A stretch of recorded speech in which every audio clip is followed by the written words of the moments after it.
happened in Purcellville, Virginia. Mm-hmm. That's what we're really digging into Now, today. we're looking at the whole roller coaster surrounding the Purcellville Police Department, the PPD. Exactly. Our mission here is to sort of unpack the sequence of events. Why did they first decide to disband the force? What was the community reaction like? Because it was intense. Mm-hmm. And then how did it all get reversed?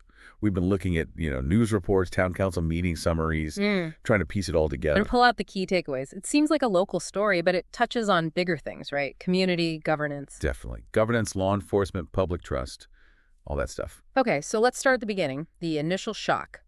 This 4-2 vote by the town council to actually disband the PPD. That's right. It came pretty suddenly for many residents. And what were the official reasons given for such a drastic move? Well, the main things cited were financial concerns and also operational inefficiencies within the department. Okay. Councilmember Susan Khalil, she pointed specifically to things like high officer turnover rates, people leaving the force. Right. That's often a sign of trouble. And also instances where apparently the town didn't have adequate police coverage. So the plan they voted on was to start phasing out the PPD from July 1st. And the idea was the county sheriff would just take over the Loudoun County Sheriff's Office, LCSO. That was the plan, yeah. Reliance on the LCSO. But didn't the sheriff have something to say about that? It wasn't quite that simple, was it? Not at all. That was the next big twist. Sheriff Mike Chapman, he came out pretty quickly with a statement.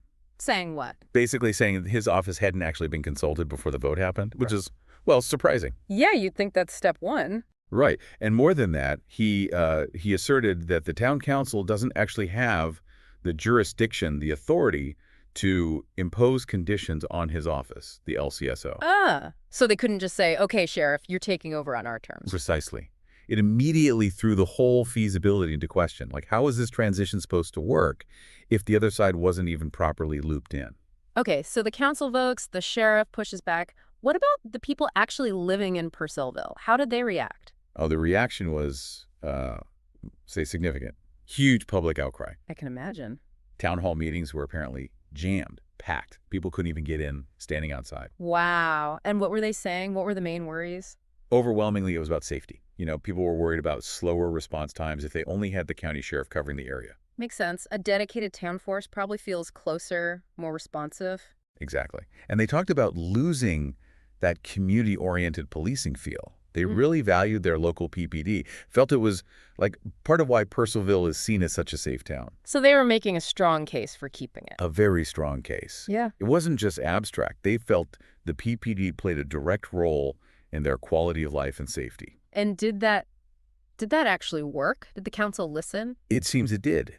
That intense public pressure, it clearly had an impact because what happened next was another council meeting And a dramatic reversal. They voted again. This time, 5 council members voted to fully fund the PPD. wow. Okay, so a complete 180. A complete 180. They allocated, I think it was $3.2 million for the next fiscal year to keep the department running. That's a pretty powerful demonstration of community engagement actually changing things. It really is. It shows that, when people show up and speak out, local government can, and sometimes does, listen. Okay, but the story doesn't quite end there, does it? There's another layer involving the vice mayor, Carl Nitt. Right. This adds, well, a significant complication. Vice Mayor Carl Bennett. He's not just any council member in this story. Why is that? Because he used to be a Purcellville police officer himself. He had direct history with the PPD. Oh, interesting. And here's the really critical part. He had been terminated from the PPD not long before all this happened. Terminated? For what? There were accusations of misconduct, things like misuse of sick leave, and also some inappropriate communication with a consultant who was actually assessing the police department's operations at the time. Okay, wait. So he gets fired from the police department, and then shortly after, as vice mayor, he votes to disband that same department. That's the sequence of events, yes. Yes. He was one of the 4 initial votes to disband. That timing looks pretty bad, doesn't it? It certainly raised a lot of questions and concerns within the community.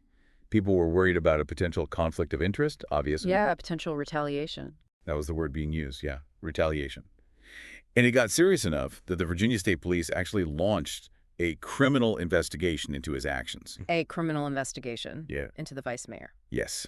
And because of that investigation, he's now been removed or recused from all town council matters that involve the police department. Okay, that's a major development. So, beyond this specific issue with the vice mayor, let's circle back to the reasons why disbandment was even on the table. You mentioned finances and operations. Right. Those are the initial justifications presented before the vice mayor issue became so prominent. So, financially, what was the argument? Well, the town, like many municipalities, faces budget challenges. There was talk about high utility rates being a pressure point. Mayor Christopher Bertol, he argued that disbanding the PPD could save the town potentially over $3 million. That's a significant chunk of change for a small town budget. Absolutely. And the idea was that money could then be used to maybe ease those other financial pressures. But there were counter arguments, right? Even on the financial side. Besides the sheriff saying, hold on. Yeah, questions were raised about the practicalities, like could they really make that transition to the LCSO smoothly and finalize the town budget by the July 1st deadline? It seemed rushed. And operationally. What were the specific problems within the PPD itself that were mentioned? The big one seemed to be staffing. They were apparently quite short-staffed. Something like only 16 officers active out of 21 approved positions. That's a pretty big gap. It is. And coupled with that high turnover rate we mentioned earlier, well, it paints a picture of a department potentially struggling to maintain consistent service levels. So you can see how those operational struggles might have sort of fed into the financial argument for disbandment. Like, if it's struggling anyway, maybe this is a solution. Exactly. It seems those internal challenges made the drastic option of handing it over to the county seem perhaps more plausible or even necessary to some council members, at least initially, even though it was clearly controversial. So fast forward back to the present. The PPD is funded. The reversal happened. Where does that leave Purcellville now? What's next? Well, look, the community got what it seemed to want, keeping its local police force. That's a win for them, clearly. But the problems don't just vanish, right? No, absolutely not. The town council now has the job of actually addressing those underlying issues within the PPD. The staffing, the retention, officer morale, those things need serious attention. And the relationship with the sheriff's office. That too. Yeah. They need to figure out how to work together better, improve communication. Because even with a local force, county resources are often needed. Collaboration is key. And the whole vice mayor situation must cast a shadow, too, over trust and governance. Definitely. It underscores the need for, ethical conduct, transparency, and decision-making, making sure things are done for the right reasons. This whole saga is really a lesson in how vital community engagement is, but also accountability. So if we pull it all together, it's this story of a small town facing a really fundamental question about its police force. Yeah, driven by financial pressures, operational worries, leading to this really controversial decision. Then this huge wave of public pushback based on safety, community feel, Which forces a dramatic reversal, showing citizen power. but all tangled up with these serious allegations of misconduct against a key official. It's quite a mix. It really is. And it makes you think about all the different viewpoints, doesn't it? The council trying to balance the books, the residents worried about safety, The sheriff dealing with the practical realities. and the ethical questions hanging over the whole thing. It's not simple. Absolutely. And maybe that's the final thought for everyone listening. What does this whole situation in Purcellville really tell us about that balance of power in our own local towns and cities between the people who govern and the people who live there? Yeah, how much does public opinion really shape these critical decisions? And what are those other factors, maybe hidden beneath the surface, that can influence things in our own communities? Definitely something to chew on. It shows local politics can be just as complex and dramatic as anything else.